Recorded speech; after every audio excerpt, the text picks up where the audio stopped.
gosh. Hello, hello, hello. It has been a while. Or welcome. This might be your first time. This is Ula Tea Leaf Readings. My name is Lenore, and here I read your tea leaves. You can see we have them all ready, and we're just going to get started. We're going to get going on it. I'm not going to ramble too much here at the beginning. I know that I can get going and we get a little lost at times, don't we? That's all right. A little wandering never hurt anybody. Okay. So I'm looking at. We have. It looks like a 4, for sure a 4. And I think it is 104. So we're going to go ahead and just write this down. And I don't ever think about, like, how am I going to write it? But here we go. 104. Okay, so we start with that. 104. We have a horse right over here. And it looks like it is racing. Like it is, it's getting going. I imagine with the leg kicked back and the head kind of lifted forward, really like, nose pointed and pointed towards the ground a little bit, yeah, but pointed forward and moving into some hopes of the future, right? So we have it moving towards the right, which usually indicates to me that we're looking forward, right? We're moving towards what we perceive is to come, right? In a linear sense of time. And so I feel like something has really, there's been a little bit of turmoil. I mean, that's just, I'm going to say, there's been some turmoil. I look over here, I see a person that looks like their arms are kind of raised. You can see the head, the arms are raised. Above it almost looks like an arm, like literally like the emoji, right? With the muscle arm, like strong, right? And so I feel like there's been this period of time where you have really been forced to like lock in to circumstances that really have felt out of your control. Even if it is something that you would have chosen or that you did choose, I don't feel like there was a full understanding, or even if there was like a concept of what this might be, I don't know that you had prepared yourself completely. And that's, I'm not saying that you're irresponsible. I'm not saying that, you like shirked your responsibilities or anything like this. I just really think this thing turned out to be something that it either like coincided with some other big movement in your life, or yeah, it just is something that was beyond the scope of what you had understood or what you were told, or you know what I mean. So I feel like there had been a real intense kind of survival mode. Like you were in the thick of it, you were in the weeds. You were every day just trying to get through one thing after another, one thing after another. And I feel like you found so much strength in yourself during this time. There is a confidence that maybe you did not have before, an understanding of your abilities that maybe, I don't know, like, for me, my really the big thing in my life that I absolutely had no idea what it was going to be like, really and truly, was motherhood, right? Um, and I still don't. My daughter's 6, and I'm still like, am I doing this right? What am I doing? Um, but man, during these periods of going through I mean, if you've had a child, the newborn phase and the regressions and the growth and once you figure something out or you think you do, it is absolutely different. They don't like it anymore. It's changed, whatever, right? And you're adapting. You're flexible. You're, fully personifying that kind of Mercury, right? And so I feel like getting through this period of time has really shown you, like, hey, I am much more capable than I thought I would be. I am much more prepared or talented or skillful or, on the ball, adaptable.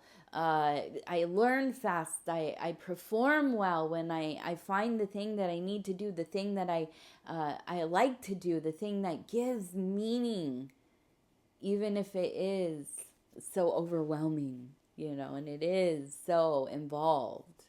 And here, with this juggling and the strength, and up here, I see we have, it looks like a slug, right? But we also have what looks like a butterfly, right?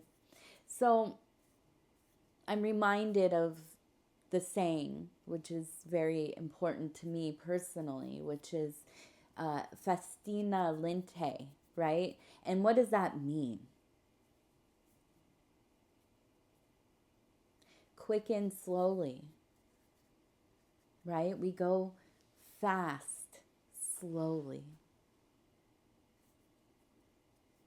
What does that even mean? I don't actually think that I really know, but I know, you know, uh, the cognitive dissonance in it. But it's something along the lines of mastery or a piece of mastery, finding that in between, that balance, that golden way. And so I feel like there have been baby steps. There will be baby steps. They are small, intentional movements towards honoring your true will, the work that you are here to do, your goals, your desires, your wanting. Babe, you're wanting, you know? And I say it like that because, listen, I'm just in this world like you are, a silly little being in this flesh suit, manifest here in this rather chaotic at times reality. And what an era to be a wanting person. To be a person that maybe, you don't ruin yourself on it, but you're not afraid to lean in. You're not afraid to, you know, be a little bit of that poet, that indulgent being. I'm all for it in all aspects of life. Find your things, lean into them. What else is there at this point?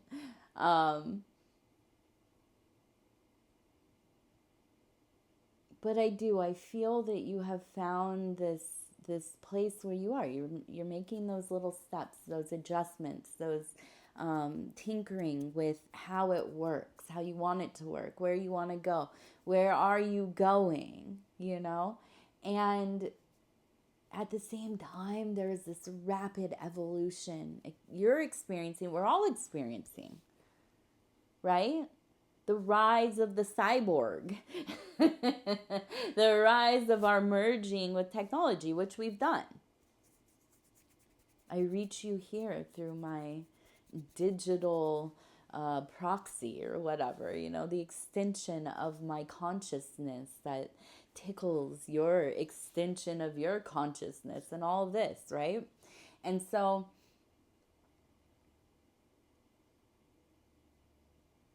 I feel that you find yourself coming out of this moment of survival, this frenzied time that you have been in, this one thing after another, feeling like you're sinking sometimes, feeling like you're triumphing at others, and now a sense of ease, maybe a little moment, a break, some perspective. And I see that horse, that high horse that you've gotten on. I don't say that in a negative sense, especially if you are one of my sisters. Get on the highest horse you can find, my love. Because they are not going to catch us. Even if we do have our noses in the air. But there's a sense of breaking out, of saying, the heck with all of whatever it is that we're trying to undo, that we're trying to process, that we're trying to integrate, and you are doing these things. You're not avoiding them. But baby, sometimes we get to that place where it's also like, hey, I got to play a little bit. I have to see about it a little bit. I need to go around the way a little bit. I want to see what the world has. I want to see those open skies, those open roads. I want to feel something different. I want to taste something different. I want to, maybe it's by yourself, it's solo. Maybe it's with your family, right? Maybe you're in an era where you move as a unit, and especially when you have younger kids, it's like everything is we. I constantly have to keep myself from answering as a we. Oh, we, but maybe that's it. Maybe you're all going on this journey. Whatever it is, there's not a lot of fear anymore. And that's the real thing here. All of this is beautiful, right? All of this staying the course and building up self and knowing self and going through the ordeals and doing it with, maybe it's honor. I don't know about honor. I don't really like the idea of like, we're going to honor this and get through it. To be bound by something, that somebody else prescribed you. Okay. But the love, whatever kind of love that is, to be in that, to do the work, to be of service.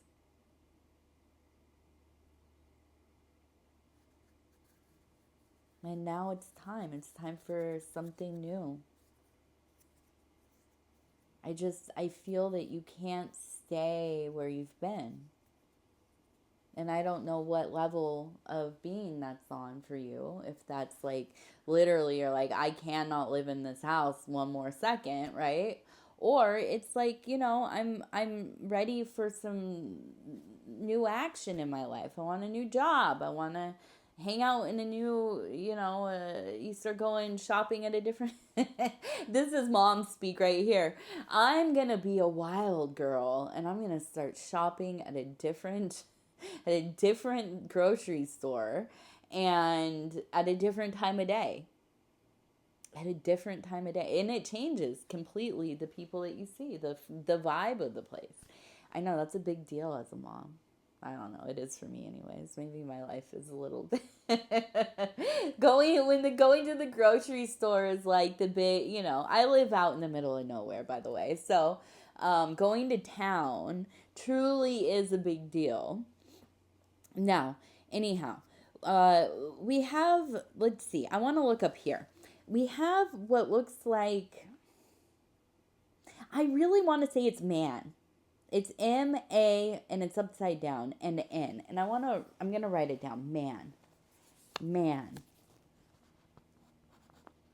I've had to temper myself from calling everybody manly. I don't know what happened, but like I will revert back into how I used to speak as like a younger person. I'm from Northern California and from, I'm an 80s baby. So I grew up in the 90s and the early thousands and in California.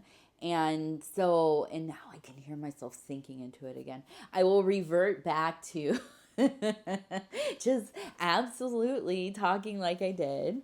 And man has been one of those big ones. But I feel like for you, and I want to keep moving this around, we're going to look at it. We have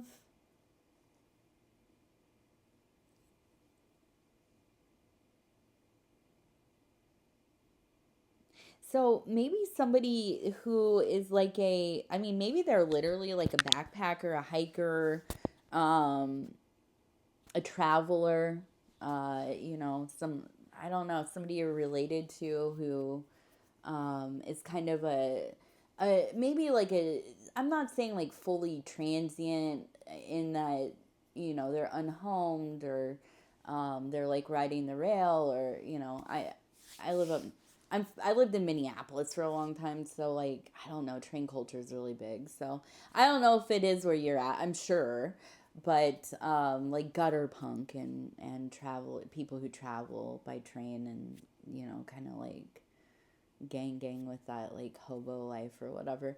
That was really big when I was in my 20s. There's a lot of people doing that stuff. So I don't know if that's like a big thing where you're at or whatever, but there's almost kind of the spirit of it in this person. And it might not be that like it's literally on the nose, but I feel like this is a person who um maybe they like stay with people a lot. They're like couch surfing. It might be a sibling. It kind of feels like this might be a sibling. Um a cat, very big cat energy. We also have the cat right here. You can see with the little, yeah. Uh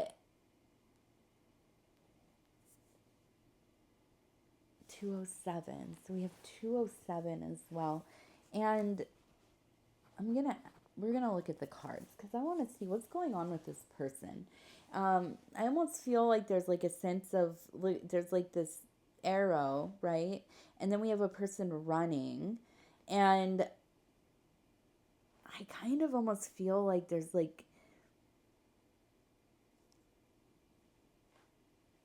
this guardian. We have a canine looking animal up here above the running backwards, which running to the left, this is like going into the past, right? And I feel like it's almost kind of like something stopping you from getting sucked back into old stuff, right? But we're going to look, we're going to ask. We're going to ask the Thoth deck. Tell me, babe. Come on now. Let's see. What do we have going on? Oops. Okay, so I'm already starting to feel like this is somebody who very always looking for everybody's like they, they disappear for a while. They're not talking to anybody, right? And then they want everybody in the family to stop what they're doing in their life to like pay attention to them. Maybe it's give them accolades, like they want to lord over everybody. Or maybe it's that they are like constantly needing saving. And I want to see what the other cards say, but I feel like it's almost like this well, I don't know. I like to me I'm thinking, oh, maybe they like thrive off of like the kind of negative attention and maybe even like the I need like I need to be saved. I don't have anywhere to go. Whatever. Everybody's working against me. But now I'm looking at these cards and it's almost kind of like we have somebody who is always building like an air of I'm so successful. I'm doing all this and I have all these things, all, my, what are they called? Like the pokers, the fire pokers, and like a bunch of different fires, right? Meaning that, they're involved in like their community, they're really successful in their work, their family's going well, they maybe have some money, like this whole kind of like image that people some people, I'm not saying everybody, but some people spend a lot of time trying to cultivate, you know. We see that online constantly, right? Like people really be amazing at cultivating these like very curated um, perceptions of what their life is like. And then, you know, of course, you like see them in person and it's like, you know, who is not struggling right now? You know what I mean? Like, come on now, you know? So I almost kind of feel like it's this, but geez, like,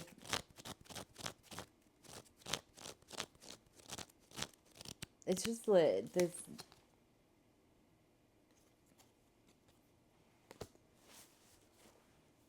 it's like almost like maybe they are doing well. I mean, maybe they literally are. Um,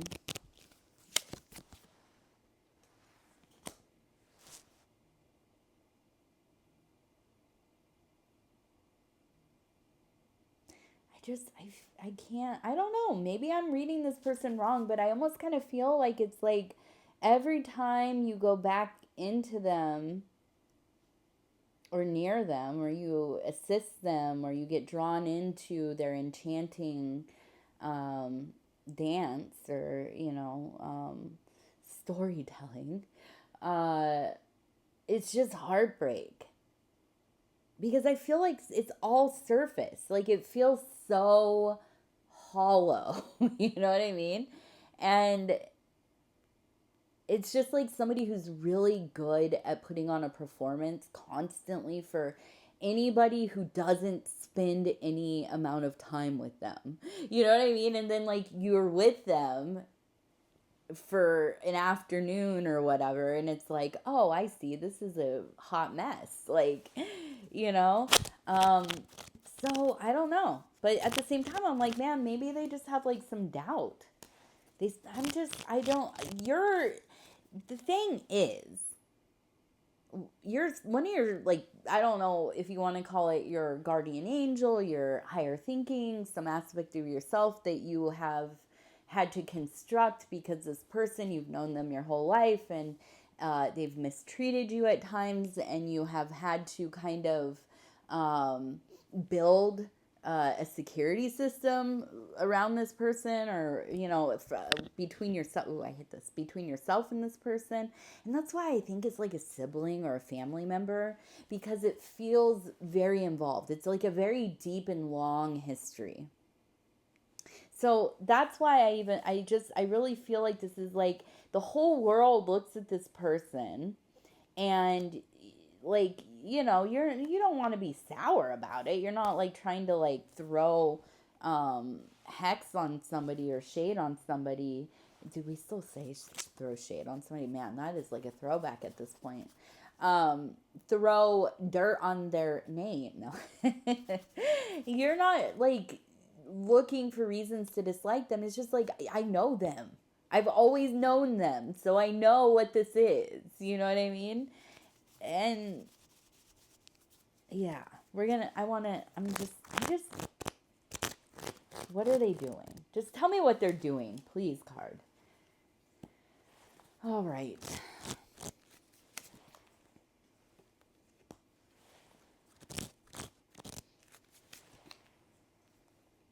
There's a sense of a little bit of cunning, right?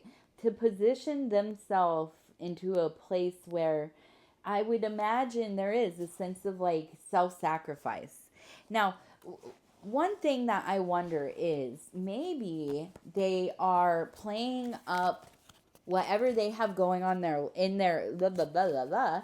Maybe they are playing up whatever they have going on in their life so they don't have to feel like they are maybe avoiding their responsibilities within the family.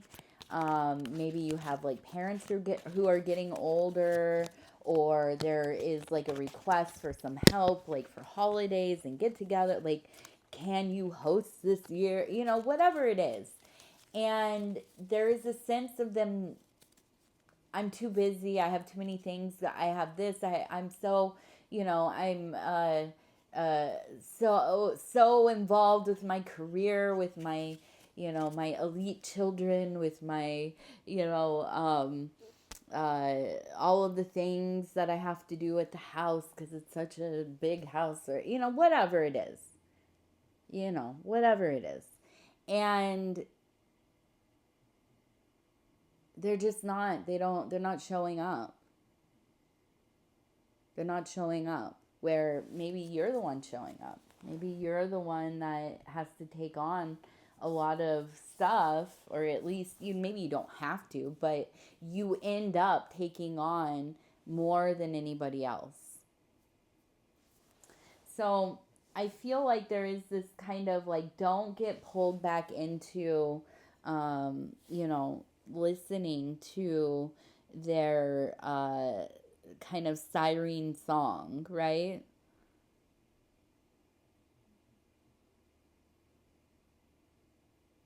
Now, this one looks like it says junk, which, by the way, I like seeing that junk because I have been on a decluttering terror in my life. And I feel like it is. We're getting into that part of the year, at least here in the northern hemisphere, where it is so hot. Has been here anyways. Where I'm at, it has been super toasty. We have all the smoke in the air, and we're inside, and you can't help but be like, man, there we go with the man again. Let's clear some stuff, right? Let's get some stuff out of here. So I feel like there's like there's a call. Why, you're dreaming about it? Maybe like I feel almost like you've been dreaming about clearing out your life. Maybe you've been having dreams of like, being in a house that's overfilled with things, or being in a place that feels claustrophobic because there's so much stuff. So, I don't always talk about like practical things like I used to. When I first was doing readings, I talked a lot about like how can we like take this and then and find like some kind of exercise. In this one, when we really start to feel like our things, our environment, the people in our lives, they begin to run us, not us running them. Or, like that saying, like when your things, you stop owning your things, they start owning you. Uh, I think that we start to have anxiety around these kinds of feelings. It starts to build up. It's hard to always know where to begin. And as somebody who I'm not like a collector. I do have a lot of books, but um, I have things from like different parts of my life, and I'm not. Although I'm always cleaning, it seems like. I'm not, it doesn't come naturally to me. I had to teach myself how to clean and keep a house, which I'm still working on, learning how to do at 40, right? And, I'm not a type A person, like at all. So it's something that I have to like force myself to do. What I have learned from my own tendencies, but also I've lived with people who are collectors. I've also had lots of roommates when I was younger and all this kind of thing. I learned to do the whole method of like pick a room, one room, right? Start in one corner, one drawer, you know, and go through that thing ruthlessly. Ruthlessly. Just get rid of stuff. I don't know how else to say it. Just let the stuff go. If, I know it's not always easy. I know it's not, but there are other things you can do, like put all the stuff you're gonna get rid of into one box, or put it, hide it somewhere off in the garage for a few weeks and see if you even think about any of the things in there, and then just throw it away. You know what I mean? I mean, not to add to like all the junk in the world, but you know, um, it doesn't have to be all at once. It doesn't have to be, um, a 6 months project either, but doing a little bit by a little. Listen, I fully am of the softer Gen X or elder millennial age of like, I don't fully need like a participation award for everything, but I do like some like obtainable goals. You know what I mean? Like, let me meet some of these goals before I just like, build a mountain of like what I need to get done and I just give up before I start. Okay? So so do some, yeah, just do a couple of drawers. Get rid of some of the old clothes, you know. Um, Start a YouTube channel. Get that closet cleaned out. Put those things into bags and use it as soundproofing. That's what I've been doing with my old clothes. I'm like, it's soundproofing, right? Um, so, anyways, it feels lovely. Honestly, it feels lovely. It all feels like a lot, but who's not going through a lot right now? I think you've managed through a really thick period lately, and it has felt probably, again, like you were at war, like you were in the thick of it. And now you're getting out of that need to be in survival mode, and maybe that's not fully turning off yet, but I feel that there's enough ease where, man, it's like I could be doing other things now, like, and look at what I've been able to get through, and look at what I've done with everything, and like, tell me what I can't do, babe. You know what I mean? Like, tell me what I cannot survive. Tell me what I can't turn into a miracle, a blessing, a triumph, because my life shows, right? The things that I have managed through, um, absolutely are proof of your ability to. And here we go with the pudge. Hi, baby. Please don't bump the phone, though. Of course, you got to get right up in it, don't you? Come on. Come on now. And yeah, so I know the belief, the confidence, the knowing, it's all there. Now let's do one number because I think he's going to go after it. 59. Your lucky number is 59. All right, I love you guys. Bye.